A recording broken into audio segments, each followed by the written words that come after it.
आप सबों को प्रभु यीशु मसीह के नाम में जय मसीह की। परमेश्वर को धन्यवाद देते हैं कि परमेश्वर ने आज के दिन एक और बार हमें ये मौका दिया कि मैं परमेश्वर के वचन के साथ आप सबों के सामने खड़े हो सकूं। आज का हमारा शीर्षक है परमेश्वर आपसे प्रेम करता है। इस बात को बताने के लिए आज हम आपके सामने इस परमेश्वर के वचन के साथ खड़े हैं। हम इस विषय को बताने से पहले हम आपको चाहेंगे कि हम एक कहानी के माध्यम से आपके पास इस परमेश्वर के प्रेम को हम प्रकट कर सकें।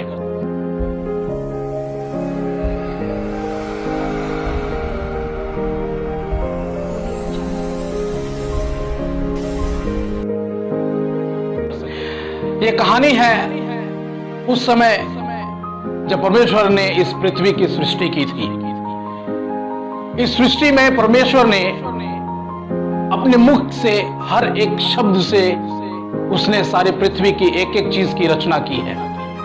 लेकिन उत्पत्ति उसका दूसरा अध्याय में हम पाते हैं कि परमेश्वर ने मनुष्य को जब बनाया तो उसने मिट्टी सानी, उसको एक पुतला बना के तैयार किया और उसके नथनों में जीवन का श्वास फूंक दिया, जिसके वजह से मनुष्य जो है वो एक जीविता प्राणी बन गया।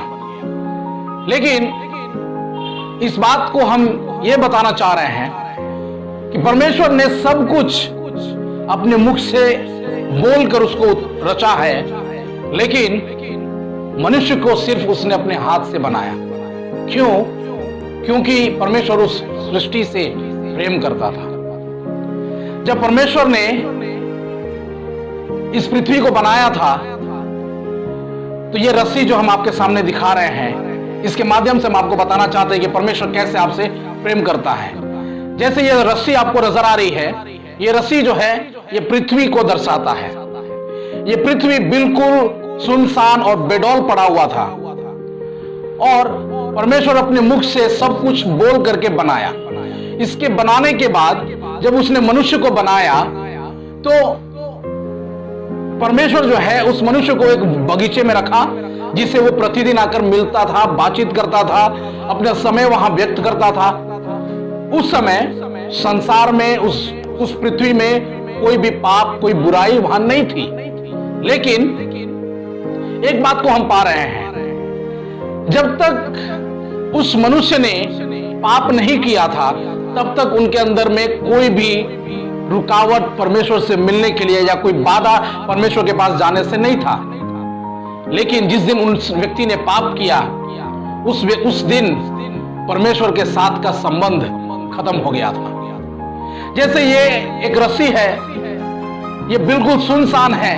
परमेश्वर को जब इच्छा करे मनुष्य के पास आ सकता था और मनुष्य को जब इच्छा करे वो परमेश्वर के पास जा सकता था। कारण क्या था? क्योंकि उन दोनों के बीच में कोई भी बाधा नहीं थी। कारण क्या था नहीं बाधा होने का? क्योंकि उस समय उनके पास, उनके जीवन में पाप नहीं था।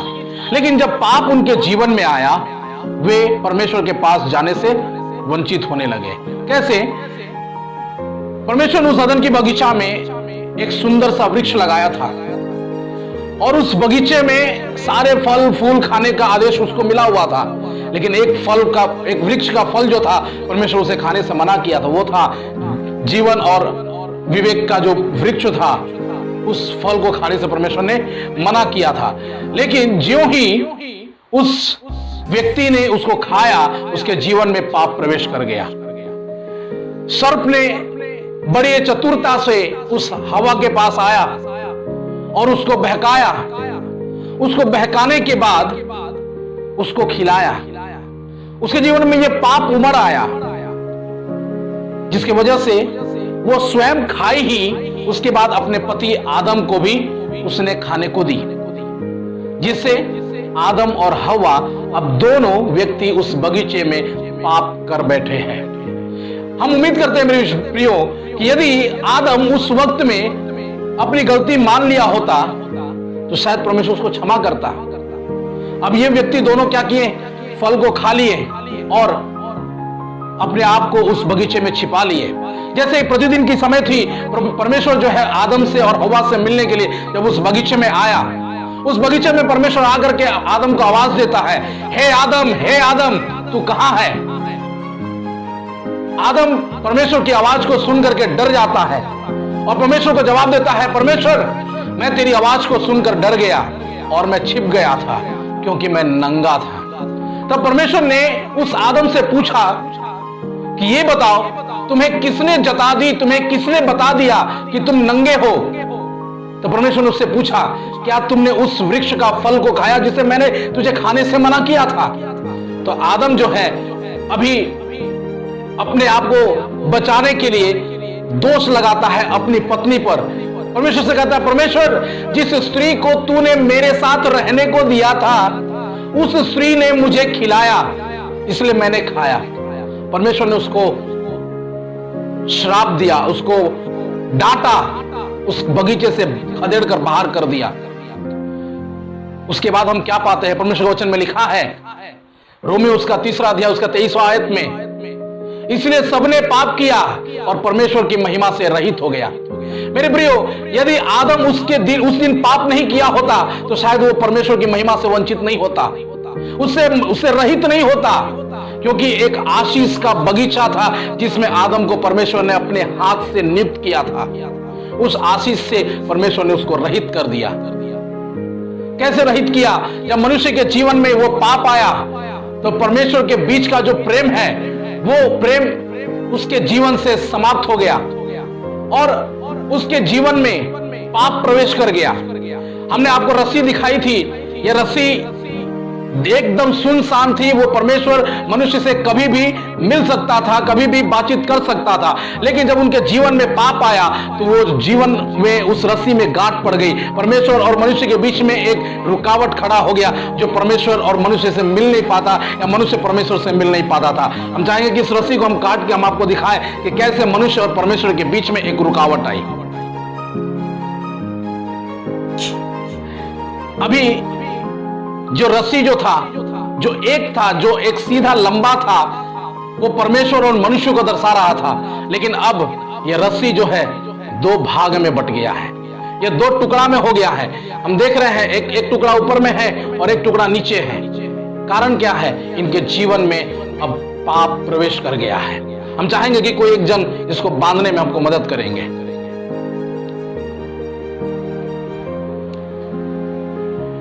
अब ये हम देख रहे हैं इस रस्सी को हमने गांठ लगा करके इसको जोड़ रखा है। अब ये जो है ये परमेश्वर एक तरफ मनुष्य है। परमेश्वर अब जब चाहे मनुष्य के पास नहीं आ सकता है, मनुष्य जब चाहे परमेश्वर के पास नहीं आ सकता है। क्यों? क्योंकि उनके जीवन में पाप प्रवेश कर गया है। परमेश्वर के वचन में लिखा है, रोमी उसका 6 अध्याय उसका 23वां आयत में लिखा है, इसलिए सबने पाप किया और उसके वजह से हम क्या कर पाए हैं? अपने परमेश्वर की महिमा से रहित हो पाए हैं। लेकिन परमेश्वर के वचन में लिखा क्या है? क्योंकि पाप की मजदूरी मृत्यु है, परंतु परमेश्वर का वरदान हमारे मसीह यीशु में अनंत जीवन है। यह अनंत जीवन क्या है मेरे प्रियो?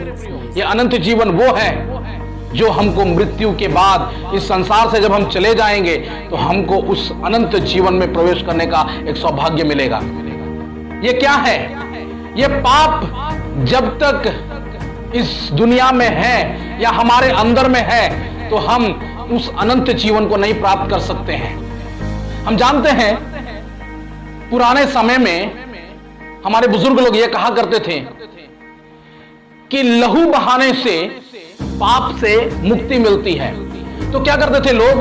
पुराने समय में लोग गाय, बैल, बकरी, मुर्गा इत्यादि का बलि चढ़ाते थे और उससे क्या कहते थे कि इनके रक्त बहने से, इनके लहू के बहने से हमारा पाप से हमको मोक्ष मिलेगा, हमको मुक्ति मिलेगी, हम उद्धार पालेंगे, हमें स्वर्ग मिलेगा।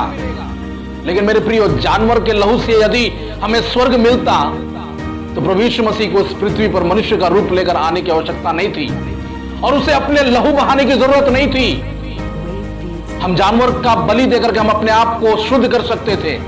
लेकिन यहां लिखा हुआ है यूहन्ना रचित सुसमाचार उसका 3 अध्याय उसका 16वां आयत में, क्योंकि परमेश्वर ने जगत से ऐसा प्रेम किया कि उसने अपना एकलौता पुत्र दे दिया ताकि जो कोई उस पर विश्वास करे वह नाश ना हो परंतु अनंत जीवन पाए।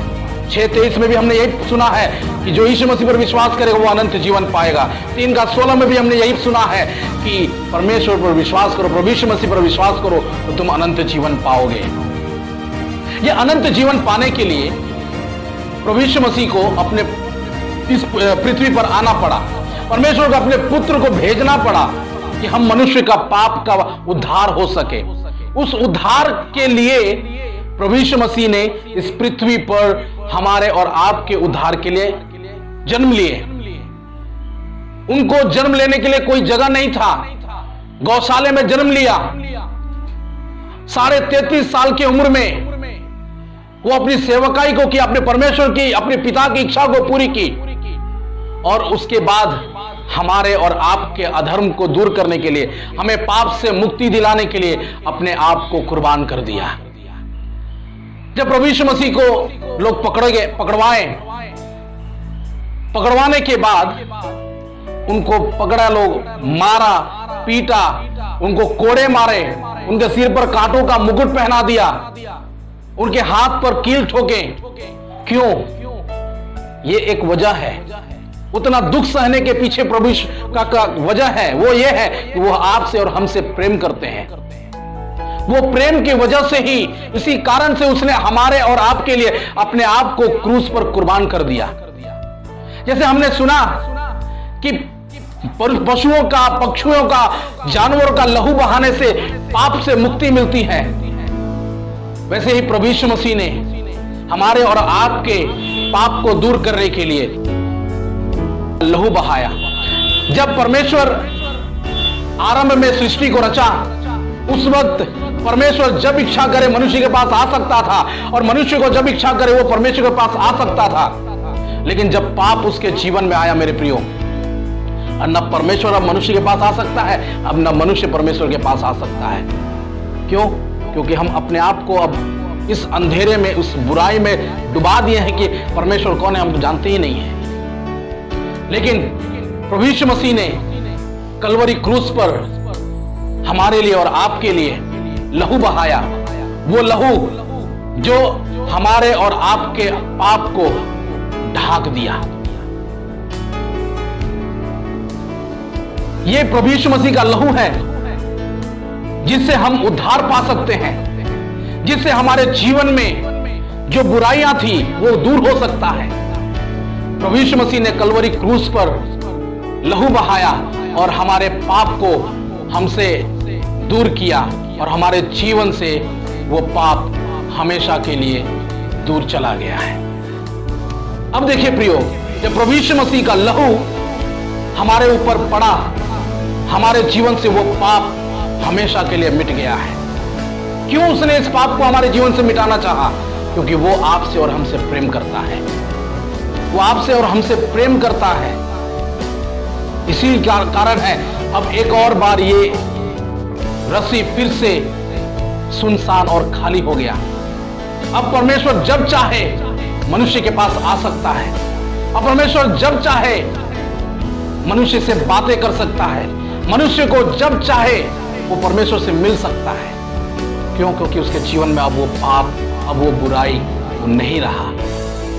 आइए हम अपने आंखों को हम बंद करेंगे और एक पल हम अपने आप को सोचें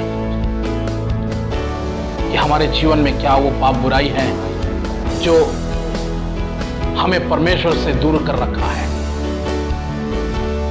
हम एक बार इस बात को सोचें, ऐसी कौन सी चीजें हैं जो हमें परमेश्वर के पास जाने से रोकती है।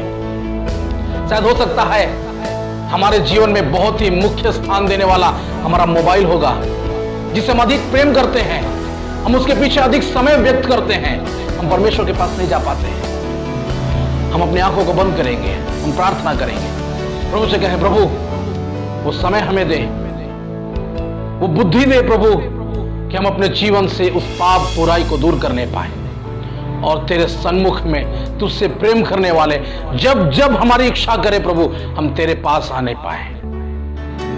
प्रार्थना करते हैं प्रभु, जितने भी लोग प्रभु इस वचन को सुन रहे हैं, जितने भी लोग प्रभु इस वीडियो को देख रहे हैं प्रभु, उन सबों के जीवन में आशीष दे। प्रार्थना सुना, धन्यवाद। प्रार्थना प्रभु यीशु मसीह के मीठे पवित्र नाम से मांगते हैं, आमीन। आप सबों को जय मसीह की। परमेश्वर इस वचन के द्वारा आप सबों को आशीष देने पाए। Hey there. Subscribe to my channel. And also press this bell icon.